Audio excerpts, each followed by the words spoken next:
And welcome back for round 1 game 2 with MTG Grinders Hillside PPTQ Milwaukee. We're back with Pat and Alan. Alan's on the right, Pat's on the left with the MTG Grinders playmat. If you'd like to order one, too bad, we don't have any, that's the only one that exists. I'm here with Trent Clark. Yeah, take that, viewers. And Trent, let's have a look at their sideboards and tell me what you think they might have gone into. Right, so game 2, we had blue-black take down Abzan aggro, I'll say, the Paris list. The sideboard, we have 3 self-inflicted wounds, 2 ultimate price, 1 Thoughtseers, 1 Whisperwood Elemental, 3 drown, 3 Den Protector, and 2 Duress. I think I really like the Thoughtseers, I really like the Duress, I really like the Den Protector, and the Whisperwood Elemental. I think it's all very good. I actually totally agree with all of those suggestions. Not because I'm sitting right beside you, but I think even something like the Whisperwood Elemental provides that threat and the whole manifest each and every turn. Yeah, I think it's a very straightforward list. Abzan has always had a very linear kind of sideboarding strategy where sideboard's very simple. It's in for outs and a decent mana curve. It keeps its curve well on the sideboard. I think it's a good matchup for Abzan. It can definitely get there. It's nice and strong. On the blue-black control, we have sideboard 1 negate, 3 self-inflicted wound, 2 ultimate price, 3 Thoughtseize, 1 Dragonlord prerogative, 2 drown, 2 Tasiga, 1 Liliana. 3 self-inflicted wounds, definitely very strong against this list. Ultimate price is definitely not as strong against the Abzan list as it is in conjunction with other aggressive or mid-range lists, so probably not that. Interesting, some people hedge towards the Thoughtseizers from the sideboard into the main deck against Abzan, particularly on the draw, to get a little bit more of the early look into staving off your opponent. Not too sure about too much else. Maybe Tasiga the Golden Fang as a hedge for creatures, but again, it's not very strong against Abzan Charm. Well, I was going to ask, do you bring in the Tasiga so you have more of a board presence? Typically, no. I'm not a huge fan of Tasiga against Abzan Charm and Downfall. Sure. I don't believe that the Abzan Charms and the Downfalls will come out. So tapping out for your threat, well, maybe not tapping out, but using a Delve mana for your dig through time and things like that to play a creature that gets punished by the removal spell, the very linear removal spell, is not brilliant. Yeah, it's not brilliant. Sure. And so Alan's now got a Fleecemane line out on the board. It looked like Pat just flashed a self-inflicted wound at him. But I thought I'd seen a self-inflicted wound. We see a Thoughtseers come out from Alan again. And we do have the self-inflicted wound in there. Hero's Downfall, Crucible, Dig Through Time, Ashiok. Crucible of Worlds. Oh. Haven of the Spirit Dragon. Haven of the Spirit Dragon, sorry. Yes, that's fine. Been playing too much Modern lately. Very interesting that he allows this self-inflicted wound to... He doesn't cast a self-inflicted wound there. I feel like you just cast it in response and allow him to take the Hero's Downfall, because now he gets an attack in for 3. Yeah. Actually, self-inflicted wound is a sorcery, isn't it? No, self-inflicted wound is definitely an instant. Definitely an instant? Definitely fair enough. There's a reason as to why that card is... Pretty much the reason why that card is so good. Yep. Glare of Heresy is sorcery. There we go. The 2-drop white hate. Yep. This is the instant creature hate. Very, very strong. Interesting, again, to see it in the sideboard. Pat's obviously gone in with a bit of theory that he's going to be versing Abzan, and obviously self-inflicted wound is very good against this kind of list that self-inflicted wound can trade with 2 mana instant speed for Siege Runner, Wingmate Rock, all the value high drops that Abzan brings to the table. Yep. So. Well, even the lower ones, the Death Dealers, yes. Actually, Death Dealer is a huge problem. And Fenza takes them all out. Yep, Death Dealer is a huge problem for this list. Whoa, there's some money from the Ashiok. We see Surak, Siege Runner, and Rakshasha Death Dealer. All cards that Mr. Allen would like to see and have on the board. Yeah. Another Abzan Charm go to his hand. And again, we've got this early Ashiok coming out, taking the focus of the Fleecemane line away from the life total of the player, and onto the loyalty of the Planeswalker. Possibly that's why the self-inflicted wound didn't come out earlier, but I'm not sure. Trying to get a glimpse of Alan's hand to see what his game plan is there. I believe there's definitely a Siege Runner and an Abzan Charm in there. There may be 2 copies of Abzan Charm. Not entirely sure. He's kind of gummed up again by this Ashiok. This Ashiok is, once again... Ashiok is very good against the linear threat. So, by I mean linear threat, like a one deck based threat. So, Fleecemane Lion and no mana Fencer. Yep. There's only a Fleecemane Lion. There's not two threats. Ashiok is significantly worse when there's two attacking creatures, especially against this list. As the Fleecemane Lion comes into Ashiok, trying to do 3 points damage there, and looks like a second Thoughtseize, an Abzan Charm, and a Temple of Melody. And the Abzan list doesn't have things like Wild Slash to finish off Ashiok. No, not at all. Has no access to that. It just tries to outvalue its opponent. As we see, Alan giving his guy two 1/1 counters to make it a 5/5, but we do know that Pat does have that Hero's Downfall, so this is... and Alan also knows that he's got... And Alan knows this as well. Unfortunately, Alan is a little punished. He does have that Thoughtseize in hand and unable to cast it.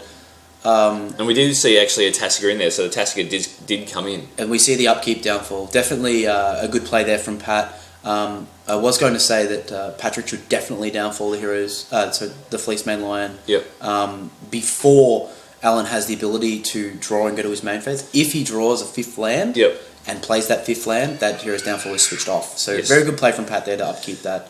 Why do it during the upkeep and not just during his main phase?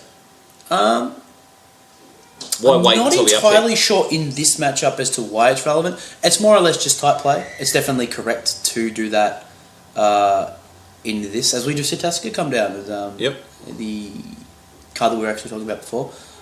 Just type play from Pat, just waiting till the last minute.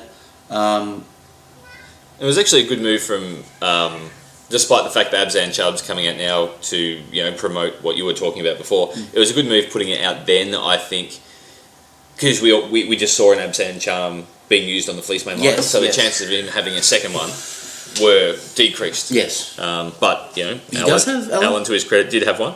Pat does have the Dissolve for this, and it'd be interesting to see how Alan's going to play this. Is he going to draw extra cards? Gets dissolved regardless, so we won't actually get to know. But so we see Pat with a Dig Through Time and a Perilous Vault and board state. He's actually looking very good. And a healthy 17 life as well. Yeah, Alan's a bit depleted again. His hand is a bit lower and a bit lower on cards. And actually, I will say that he's actually not playing any copies of Elspeth Sun's Champion. Right. Elspeth Sun's Champion is not too bad in these matchups. I will say she's very good at winning these kind of games and punishing these kind of exact turn 5, 6, 2 card plays that the Blue Black and Esper Dragons is trying to do. Especially being tapped out at this point in time. That's exactly what that's because if if all things went right there, he's got a very good line where he can play Elspeth, neg the Elspeth, get rid of the Tasigur, and have an Elspeth, and your opponent's got no cards in hand. As he goes Siege Rhino into Thoughtseize, taking the Dig Through Time, leaving him with the Perilous Vault. The Perilous Vault. And I think that's the correct move. If you leave him with Dig Through Time, he can draw his way out of it. The Perilous Vault, if he puts it out and pops it, well, he gets rid of his Tasigur in the process. So, ooh, the Sorin off the top. This is a good one. This is a very good draw from Alan. Very live. It's a positive move. Now, do you make a second guy? Do you make a vampire, or do you 15, 17? No, I feel like you +1. I feel like you definitely +1. You can punch. You have to punch. Yep. Like, you know that your opponent has a Perilous Vault. You know that you have 2 turns to get the job done with it. Yep. This buys you life. This buys you time. As we see a Tasigur activation. Oh, he's going to get value. Oh, the Bile Blight.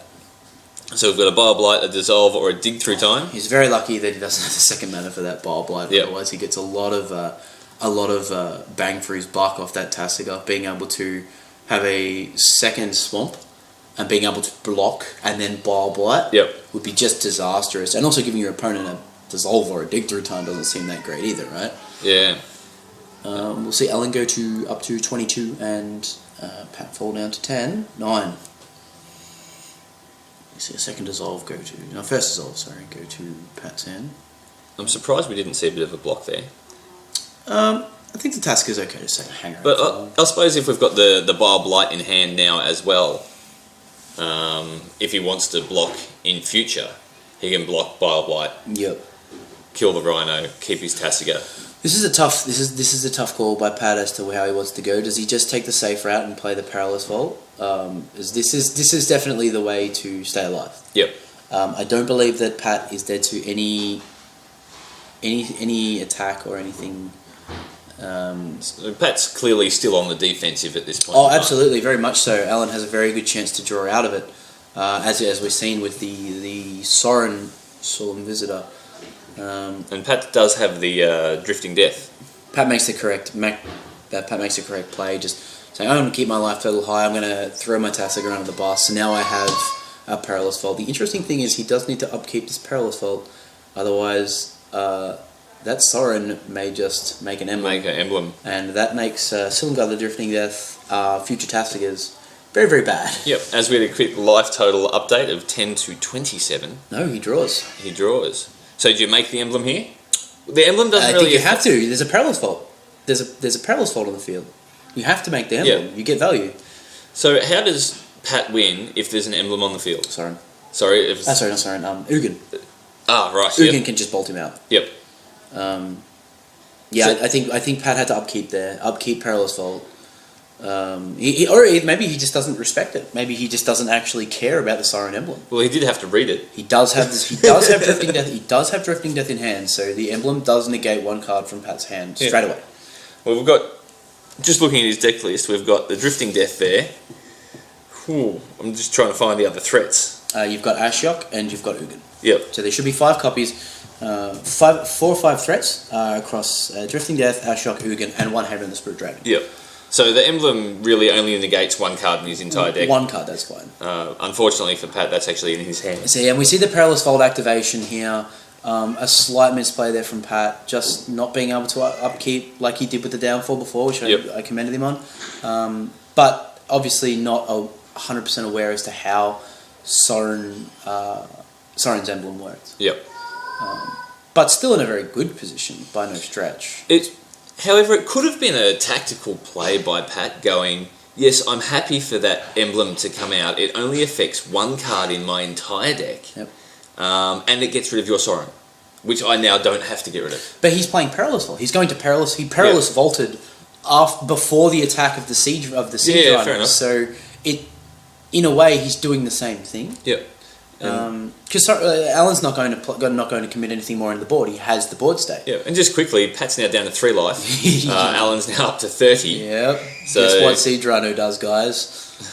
It's a good old guy. He carries a weld on his back. Yep. Big dude. We see the Polluted Dulcer is going to fall to 2, and Quishi's just going to swing that Sidrano off the top because they travel in packs.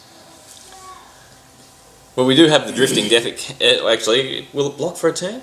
The Drifting Death will block for a turn. Yes. Before it gets... I think he may be going for a dig-through time. Oh, a Bile Blight. Followed up by a second Bile Blight. There we go. You called it double Bile Blight on the Siege Rhino. That's the only line. Yeah. And now he's on the prey, I think. I don't think he has a counterspell. So if Alan can just swing a... He has a third Bile Blight? Oh, no, it was a land! No. Alan misses a chance. And there's a dig-through time for Pat, so he's able to dig his way out of the... Pat will do this straight away. Yeah, I'll have 2 new cards, thank you. Yeah. 2 of the best, he says. As he decides which cards to get rid of. Essentially not too much of a problem for this deck, I don't believe it has... Actually, I lie, it does play the Tasigur. Yep. So it's very correct to delve correctly and make sure that you leave the right cards. So again, tight play from Pat. Just the small things, the 1%ers that make you be able to... Obviously, this is just game 1, but make you be able to play on camera in these events, make you be able to make the top 8. Sorry, Pat took a Dissolve and I didn't catch the second card. But we've got the Drifting Death in hand, we've got a Dissolve there. I think you got a third Bile Blight, from what I've seen before. Silence the Believers.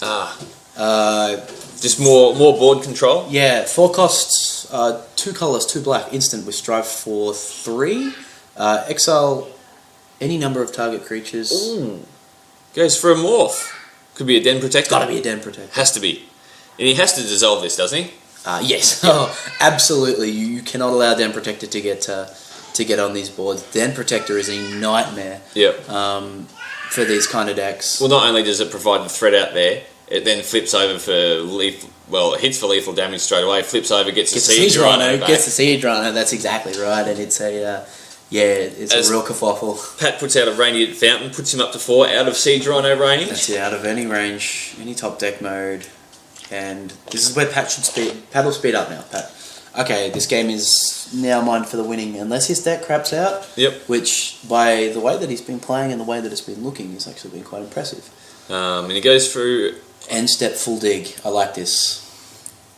So why do you not delve any there? Doesn't need to. Doesn't need to? No. A lot of people make the small mistakes of by delving as many cards as they can and leaving as much mana open every turn. Yep. Sometimes there's no need to. I mean, this is an Alan's end step, then why does he need to? He knows he's playing against Abzan, he knows there's nothing that can kill him. He can't die to Stoke the Flames because he's not playing double red. Oh, and he top decks the Ugin. Oh, seems like a good card he certainly wants to see. Now, Alan's been holding on to 2 cards for quite a long time. Surely one of them's a Hero's Downfall? Potentially. You would assume that there's a good chance. And Pat has tapped out as well. Yep. To cast this Ugin. So if there is a Hero's Downfall, now is... Alan's pair of Siege Runners. That's what he needs to do. Alan has a forest. Alan has Sand Steps at it all. And there's one other card, I think it's black. Can't really tell what it is. Well, there's a Hero's Downfall. It's on the other side of the board though. But I reckon we're going to start to see Alan's life total get reduced rather quickly from now on. Alan is in a lot of trouble. I think he's very dead in the water now. We can see a Hero's Downfall, we can see a Dissolve. There's another Downfall. Oh, is he going to ultimate the Ugin? Oh, is he? This would be spicy.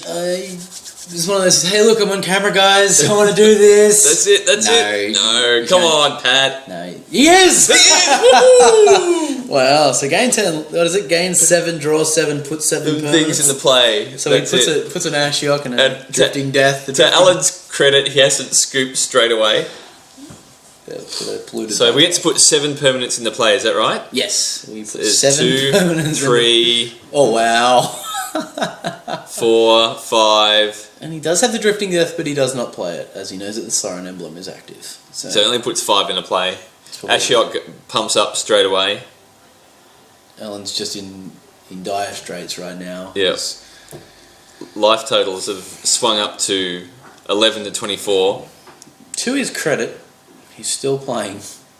Now, I know a lot of people would have just shaken their hand and there you go. There we go. There's the handshake. Well done, Alan. Let him do it. And we'll be back shortly for round 2 of the Hillside PPTQ Milwaukee. I think I put one too many T's in there. However, it doesn't really matter so much. We'll be back shortly. Hopefully you enjoyed round 1, and we'll see you soon.